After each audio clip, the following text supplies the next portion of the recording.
Bom, e daqui a pouquinho também eu vou conversar aqui com o meu convidado, economista e diretor regional da Biosfera, Instituto Ambiental Biosfera, o Arthur Galhano, né? Já que amanhã é Dia Mundial do Meio Ambiente, e a gente vai dar aí um panorama sobre o meio ambiente. Daqui a pouquinho eu converso aqui com o Arthur Galhano, que já está conosco nos estúdios da Rádio Trianon. Quem está hoje na Galeria do Radar Paulista? Eu estou aqui com o economista e diretor regional do Biosfera, Instituto Ambiental, Arthur Galhano. Muito boa noite, muito obrigado pela presença, Arthur. Boa noite, Renato. Boa noite, ouvintes da Rádio Trianon. É uma satisfação imensa estar aqui com vocês nesta Semana do Meio Ambiente, tão importante para todos nós. A satisfação é toda nossa, uma honra contar com a sua presença aqui, Arthur. Agora, como você disse muito bem, nós estamos na Semana do Meio Ambiente, tá certo? Amanhã, inclusive, é o Dia Mundial do Meio Ambiente. Agora, Arthur, você que está bastante enfronhado com o tema, amanhã nós temos o que comemorar neste Dia Mundial do Meio Ambiente? Eu acho que a vida sempre tem que ser comemorada.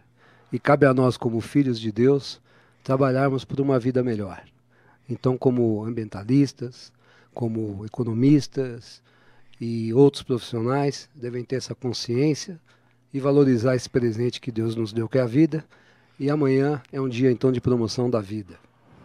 E essa promoção da vida, você acredita que as empresas, os governos, os cidadãos têm feito a sua parte na questão da preservação dessa vida, do meio ambiente?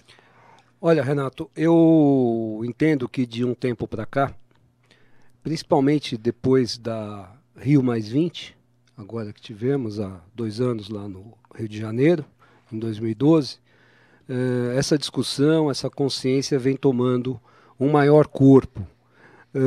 Muitas empresas de maior porte já procuram fazer um trabalho de educação ambiental, um trabalho de maior consciência lá com seus funcionários e nas comunidades onde estão envolvidas. Uhum. E eu posso dizer que hoje as pessoas têm a consciência. Agora, precisam sim discutir melhor a forma de implementar esses raciocínios e esta consciência. E como implementar esses trabalhos? Sem dúvida, tudo começa na educação. É com a criança, é com o guri. Então, como falamos aqui de sustentabilidade, por estarmos falando de meio ambiente, estamos falando de gerações futuras. Então é esse investimento em educação que é primordial. Mas educação não é só na escola. Educação é dentro de casa, educação é nas empresas, é no clube, é na igreja, é no dia a dia. Educação é respeitar o próximo. E educação ambiental, ela é o melhor caminho. E aí existem as técnicas, os profissionais, os biólogos, os engenheiros ambientais, os economistas ambientais, que nem eu, e tantos outros que procuram fazer esse trabalho. Uhum. Agora, do ponto de vista prático, Arthur, por exemplo, nós estamos vivendo um momento, aliás, um momento de preocupação por parte dos cidadãos com relação à água. Nós temos aí o sistema Cantareira, que é o sistema que atende a população paulistana, principalmente. Haja vista nós termos tido durante o início deste ano uma estiagem que resultou justamente na queda do nível da água no reservatório. Essa questão é uma questão que envolve os governos especificamente. Haveria aí uma falta de planejamento com relação ao que vem acontecendo com a água, ou você vê isso como uma outra abordagem que deve ser levantada nos estudos que você faz? Bom, o governo, sem sombra de dúvida, é um funcionário da sociedade. Nós, a sociedade, pagamos os impostos e pagamos o seu salário. Então cabe ao governo trabalhar da melhor forma para a sociedade. É evidente que existem limitações orçamentárias, e isso faz, às vezes, que os investimentos não possam ser realizados. Quanto à questão da falta de água, estivemos semana passada na conferência climática do nosso querido Gilberto Natalini, lá em Santana, e muito foi discutido nessa conferência, que contou lá com mais de 1.500 pessoas da área ambiental, a questão da falta de água aqui em São Paulo. E está muito claro que isso decorre, evidentemente, do problema do aquecimento global, ou seja, é uma questão mundial. Acontece aqui em São Paulo. E essa questão do aquecimento global, ela justamente decorre de emissões de carbono em decorrência de uma carga de consumo, como costumamos dizer, muito grande na atmosfera. Então, até o renomado economista, o Fábio Feldman, disse que de 6 meses para cá, o que tem chovido a maior lá na região amazônica é justamente o que tem chovido a menos aqui em São Paulo. Então, é uma conta inversa. E muito desse fenômeno, sem dúvida, vem pelo aquecimento dos oceanos, que jogam uma massa de ar quente, um vapor lá para outras regiões e acaba por uma questão de coincidência geográfica afetando justamente aqui a nossa região de São Paulo e Grande São Paulo. Então, tudo bem que o governo tem a sua dose de responsabilidade, mas eu acho que nós também não podemos ver aquilo que deixou de ser feito e ficar chorando o leite derramado. Acho que nós temos sim que ver o que tem que ser feito daqui para frente. Isso se chama resiliência. E o que deve ser feito daqui para frente com a questão da água? Sem sombra de dúvida, deve ter que ter aí um planejamento, um replanejamento, principalmente na questão da distribuição, e as pessoas, as empresas, também têm que fazer a sua parte. Nós estamos vendo aí a Sabesp, uma campanha monstruosa, tentando dizer para as pessoas que elas têm que economizar água, tomar o banho mais rápido, deixar de lavar suas ruas, os seus carros de forma agressiva, enfim, tem que se economizar água, que é um bem tão precioso. No planeta, do total de água que nós temos, somente 0,5% é água doce. Então a gente tem que fazer essa reflexão. A questão da água, né, Arthur, tem a ver também com o problema da energia. A energia depende da água, né, pelo menos em grande parte, haja vista que nós dependemos das usinas hidrelétricas para que a energia chegue até os cidadãos, para que chegue até as empresas.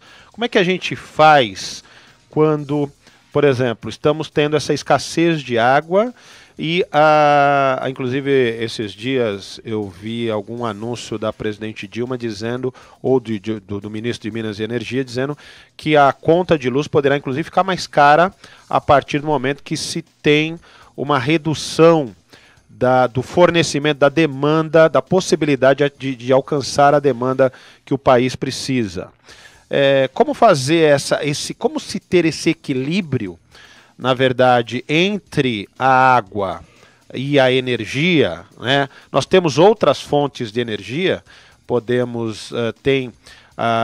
exemplo, a energia eólica, a energia solar, que o país talvez também não esteja explorando como poderia, ao mesmo tempo em que as hidrelétricas são a principal fonte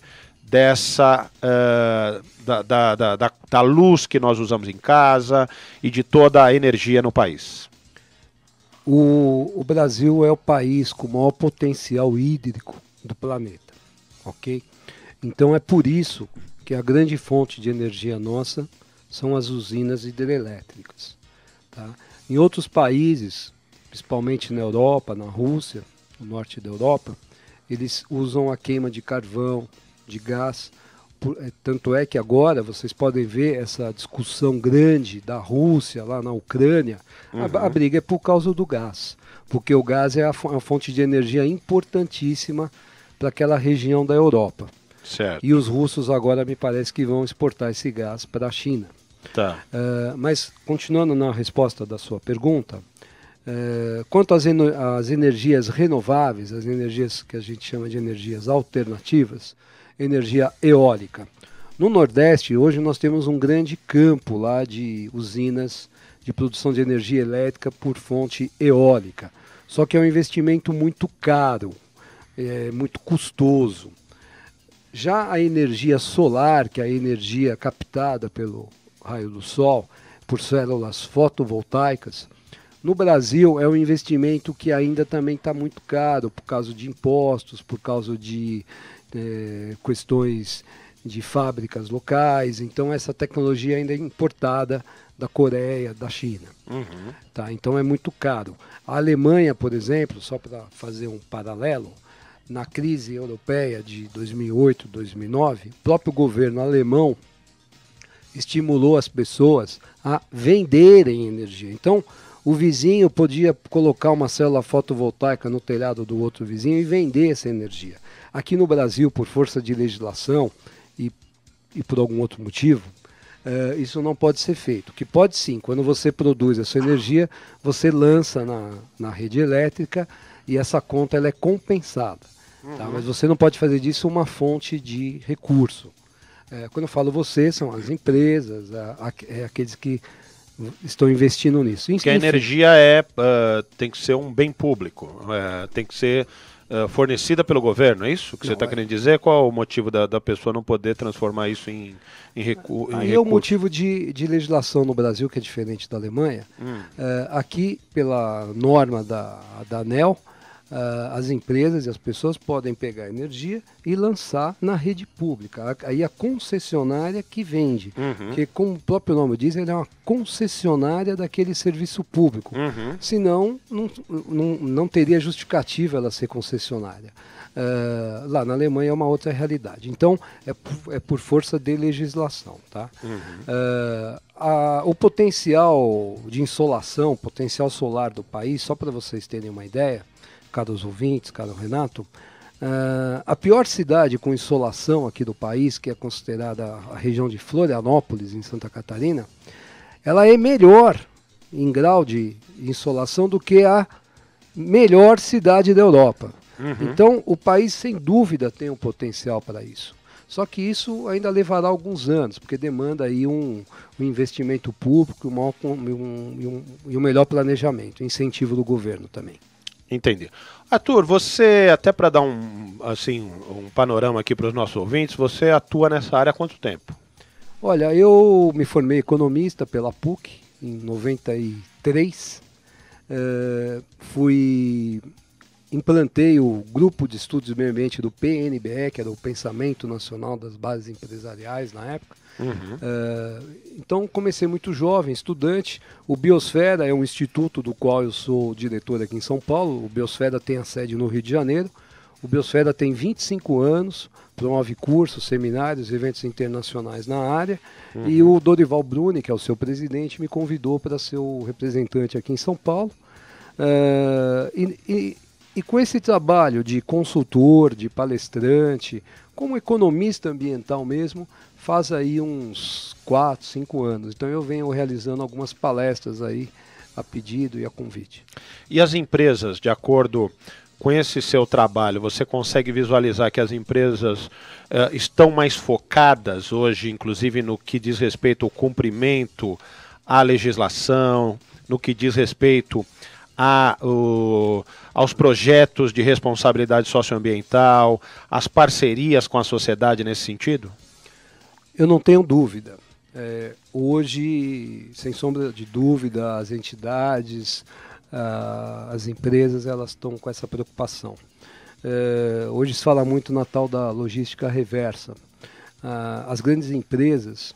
O que é logística reversa? Logística reversa tem dois conceitos. Na prática, quando você produz um resíduo, o lixo, aquilo que você pode devolver para a cadeia de produção, você o devolve. E o que não pode, você destina para um aterro sanitário. Tá? Então, esse processo de volta para o sistema produtivo chama logística reversa. E isso, com princípios econômicos, é lógico, a gente consegue valorar e criar um sistema de produção em cima. Né? Você consegue dar um exemplo prático? Por exemplo, uma indústria metalúrgica que produz placas para a indústria automobilística, quando essas placas entram no torno mecânico, tem aquelas aparas, aquele resto, e aquilo volta para o processo produtivo. Então já tem tecnologia para fazer isso. E às vezes o próprio resíduo orgânico dos alimentos daqueles funcionários daquela grande indústria, lógico, não estamos falando aqui de uma pequena indústria, esses resíduos podem se transformar em adubos que vão para uma horta comunitária que abastece uma comunidade carente ou a própria alimentação dos trabalhadores. Então, esses processos que a gente chama de logística reversa. Okay? Entendi. E aí, nesse caso, você diz isso como uma das, uma das ações, vamos dizer assim, que as empresas vêm fazendo. Tem algumas outras que estão seguindo também com o objetivo de melhorar o dia a dia da responsabilidade socioambiental? Bom, eu vou tomar a liberdade de completar a sua pergunta e depois responder. Eu acho que é importante falarmos aqui então do conceito de sustentabilidade, que tanto ouvimos, está aí na mídia, na televisão, nas revistas, e as pessoas não têm de fato o que seria esse conceito, né? Certo. Então, exatamente, sustentabilidade é toda aquela ação que procura preservar um bem ou patrimônio ou serviço agora no presente em benefício da geração futura. Estou dando esse conceito bem simples para que as diversas pessoas que estão nos ouvindo possam compreender. E quando você fala isso, você está falando de desenvolvimento sustentável, tá?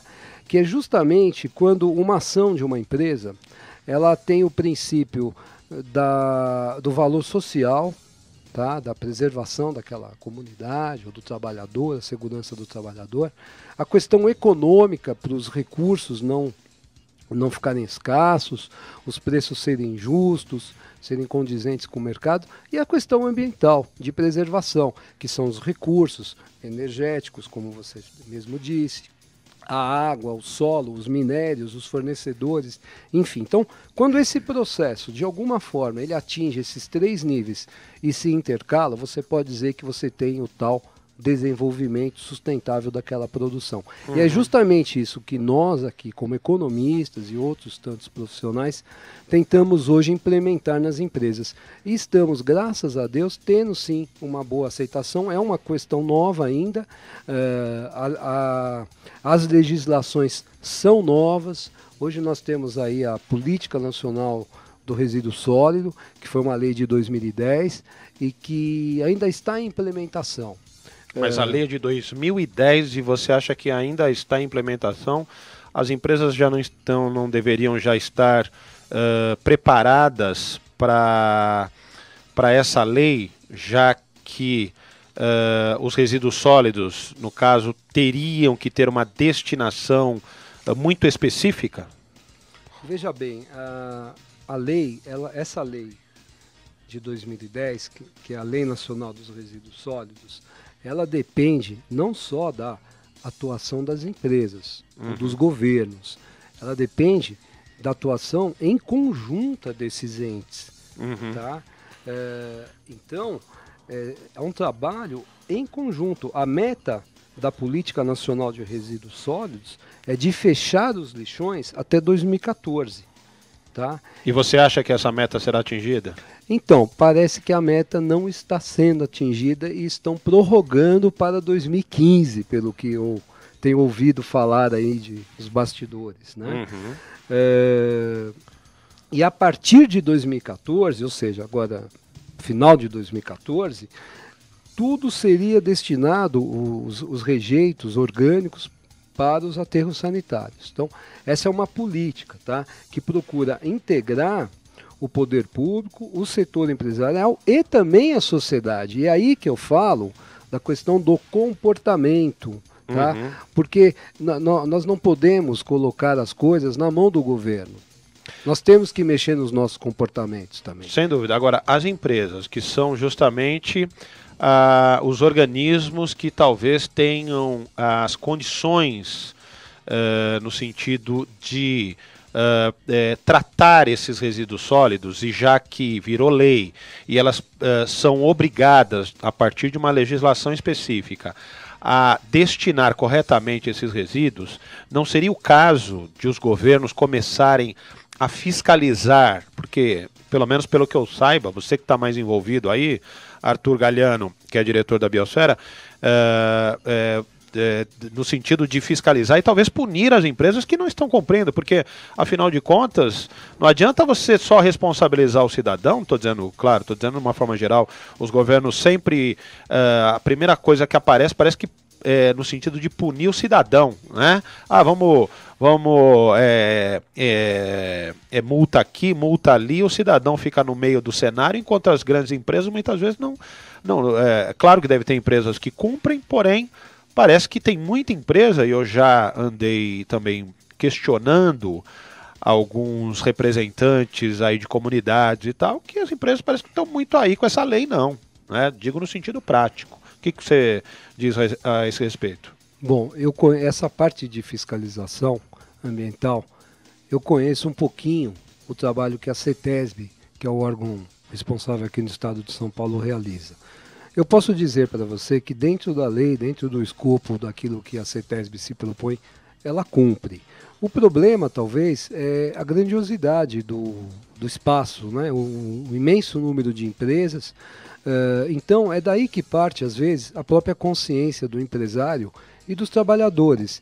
E é o que eu volto a dizer, o que eu disse lá no começo aqui da nossa entrevista. É um trabalho de educação, de conscientização. Agora, as leis são novas. O Código Florestal é novo. O decreto 7.404, perdão, que cuida da política de saneamento, também é novo, é de 2010. E essa lei nacional dos resíduos sólidos também é nova. Então, é tudo muito novo. Agora, cabe às pessoas, como cidadãs, elas fazerem a sua parte. E o cidadão não é só o cidadão comum. Quem está no governo também é cidadão. Quem está na empresa também é cidadão. Quem está na ONG, que nem o Biosfera, que nem tantos outros, um trabalho, por exemplo, super valoroso, que eu vejo é o do SOS Mata Atlântica, essa entidade tão tradicional na área ambiental. O SOS Mata Atlântica, esses dias eu estive lá na Fiesp, eles fizeram uma parceria com a Fiesp para justamente fazer um acompanhamento dentro das indústrias do esgoto que essas indústrias estão lançando. Então, Renato, infelizmente, às vezes a mídia só dá também a notícia catastrófica. Então tem coisa sendo feita. É lógico que vai demorar muito, né? Nós queremos chegar um dia a ser que nem um país, que nem um Canadá nessa área, uma Alemanha, mas isso é fruto da nossa educação e nós estamos caminhando para isso. Vontade das pessoas, nós temos. Tá certo. Bom, eu vou deixar aqui uma pergunta para a sequência aqui do nosso bate-papo. Eu estou conversando aqui com o Arthur Galhano, que é economista e diretor regional da Biosfera. Estamos falando sobre o Dia Mundial do Meio Ambiente. A palestrante também, consultor e tudo mais. Estamos falando sobre o Dia Mundial do Meio Ambiente, que é amanhã.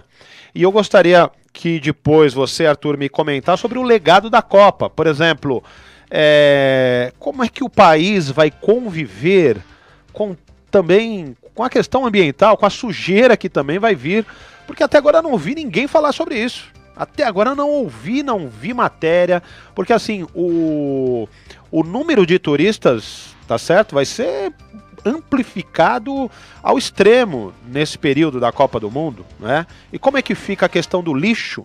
Haja vista que você comentou, nós temos aterros, os lixões que são extremamente condenados, né? Inclusive, depois eu gostaria que você comentasse todo a gente fala sobre o lixo daqui a pouquinho. Tá certo, Arthur? Quem está hoje na Galeria do Radar Paulista? Eu tô aqui com o Arthur Galhano, que é economista, diretor regional da Biosfera e palestrante e consultor. Arthur Galhano. Eu falei com relação ao legado da Copa anteriormente sobre o lixo. E aí tem a questão do lixão, dos aterros. Como é que o Brasil, que não consegue tratar o lixo do dia a dia dos seus cidadãos, vai tratar do lixo na época da Copa do Mundo? Bom, Renato, eu entendo que essa é uma pergunta não muito simples de responder, Mas vamos pensar que o ano passado nós tivemos a vinda do Papa, tivemos a Rio+20 no Rio de Janeiro, tivemos o Fórum da Juventude, os Jogos Pan-Americanos. Então, o Brasil é um país preparado também para grandes eventos. O que me preocupa mais, talvez, nem tanto aqui no Rio de Janeiro, São Paulo, Belo Horizonte, mas sim nessas cidades com menos estrutura do Nordeste, né? Mas aí é aquela coisa, hoje nós vivemos um mundo globalizado, uma economia globalizada. O dinheiro circula muito fácil por todos os lugares do planeta. E vão vir turistas aqui do mundo inteiro, pessoas para conhecer o Brasil, entender que Manaus não fica perto de São Paulo, que o turismo no Rio Grande do Sul é totalmente diferente do turismo do Ceará. Então, nós temos que procurar todos, pessoas comuns, empresas, os governos, tentar fazer o melhor. Eu tenho certeza que as prefeituras vão tentar se superar para poder fazer uma coleta adequada. E o depois, é óbvio que esse lixo vai ter que ser tratado, vai ter que ser trabalhado melhor. Uhum. E nós temos aí, como falamos, essa nova lei. Então é uma nova lei, tomara que seja uma lei que pegue, porque o objetivo dela é justamente resolver essas questões. Inclusive, Arthur Galiano, nós falamos aqui, eu falei anteriormente sobre a questão dos lixões e dos aterros sanitários. Qual é a saída melhor para o lixo hoje, pelo menos em termos de Brasil? Olha, além do aterro sanitário, tem alguns aterros modernos, como lá em Paulínia, por exemplo, que eles fazem a queima do lixo e transformam esse lixo em energia elétrica por combustão, né? Mas ainda é uma tecnologia muito cara aqui para nós. Então, eu acredito que nesse momento, acho que nós temos que primeiro resolver o problema dos lixões. Primeiro resolver esse problema básico. E depois, num segundo momento, pensar em outras alternativas que tem. Resolver o problema dos lixões seria acabar com os lixões? Acabar com os lixões. E aí, os lixões acabando, eles seriam transformados em aterros sanitários. Tá. O lixo ser tratado, controlado. Tá. Vamos ver aqui a participação do ouvinte. O Faustino Toledo diz aqui, ó: bem, a falta de água é culpa da Sabesp não investir em tecnologia no setor. E quanto à poluição, todos reclamam e poucos ajudam, né, doutor Arthur Galhardo? Ele comenta aqui: obrigado pelos esclarecimentos no Radar Paulista. O senhor concorda com ele aqui que é falta da Sabesp, Arthur Galiano, né? Ele coloca a galera, Arthur Galiano, a falta d'água é culpa da Sabesp não investir na tecnologia no setor? É isso? Eu acho que é isso que ele está dando a entender. Eu percebo que as pessoas estão muito nervosas aí, entendendo que faltou investimento do governo federal e do governo estadual nessa área.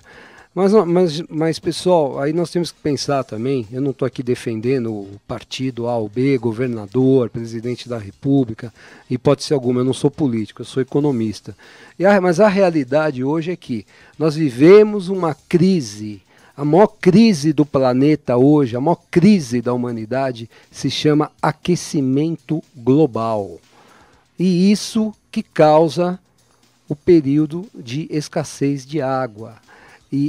Então, pessoal, o governo tem que fazer sim a sua parte. Eu acredito que quem chega lá no governo vai fazer a sua parte, porque é justamente isso que esse cidadão, esse ouvinte está fazendo, que todos têm que fazer, que é cobrar, participar, mandar mensagem, mandar carta.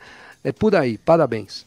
A questão da poluição, inclusive, né, Arthur Galiano, com relação ao rodízio, o senhor acha que esses dias, inclusive, houve essa votação, esse esclarecimento, inclusive, aqui em São Paulo, e o prefeito Fernando Haddad decidiu manter o rodízio de veículos, né? Qual é a sua posição?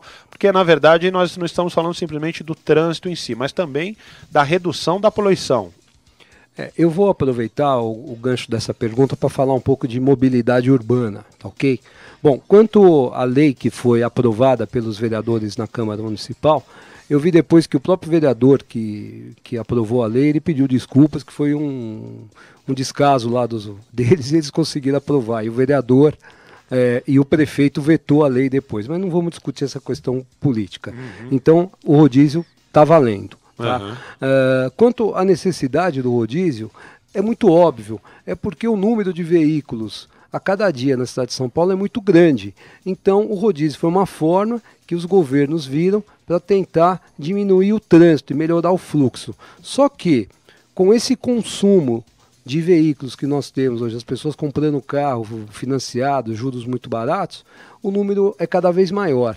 Então, o que tem sim é que ter uma maior consciência dos governos para estimular o transporte público, melhorar o metrô. Eu andei de metrô esses dias, a gente parece uma lata de sardinha. Então, realmente falta responsabilidade, carinho com o cidadão. Isso cabe ao governo, ônibus, metrô, mas as pessoas também deveriam andar menos de carro, tá? Se vai até a padaria, vai a pé se ela for perto, faz bem para a saúde, a qualidade de vida é fundamental, sabe? Se vai na casa de um amigo, com outro amigo, por que irem cada um no seu carro? Pega uma carona um com o outro. Então, as pessoas também têm que ser mais solidárias. Tá certo. Bom, tem outros ouvintes aqui, o Wilson Farias Borges, que diz aqui, quem faz o ambiente é a gente, o prefeito e o presidente. Se nós nos unirmos para fazer um ambiente melhor, né, se não nos unirmos, no futuro teremos um ambiente pior, é a opinião dele. A Luciana Pinheiro também diz aqui, este é um outro tipo de problema recorrente, as pessoas falam que vão cuidar do meio ambiente, mas olha o que fazem com o meio ambiente. Pode se recuperar desse jeito quando a população fala uma coisa e faz outra? O senhor acredita que haja também muito discurso nesse caso, Arthur Galhano, a respeito do discurso? O discurso é muito bonito, mas na hora da prática parece que não é isso que acontece, né? O que falta é atitude. E é justamente isso que essa semana do meio ambiente tenta mostrar para as pessoas. Bom, a gente está aqui, são 18h57 em São Paulo. Arthur Galhano, gostaria que você encerrasse esse nosso bate-papo, deixando aí seus contatos e um convite, inclusive, para as pessoas participarem de suas atividades ambientais. Bom, Renato, muito obrigado. Foi uma honra estar aqui. Eu, como ambientalista, economista, palestrante e pai que sou, me sinto muito engrandecido profissional e pessoalmente. A produção do programa Radar Paulista, meu agradecimento particular a Celina Ramalho, que ministra o curso comigo, e a todos aqueles que me ajudaram. Aos ouvintes, um grande abraço. O meu e-mail é a.galhano@uol.com.br a.galhano@uol.com.br. Muito obrigado, um abraço verde a todos. Tá certo, Arthur Galhano, economista e diretor da Biosfera Instituto Ambiental. A gente vai embora. O Radar Paulista é uma realização de Jornal Radar, contou com os apoios de Mais Espaço e Lazer, Grupo Macora Telecomunicação, na técnica Oberê, na mesa de som, Juca Felizmino, na produção, Ari Magatti. Fica agora Cor do Brasil, depois Estação Trianon dos Esportes e até amanhã, se Deus quiser.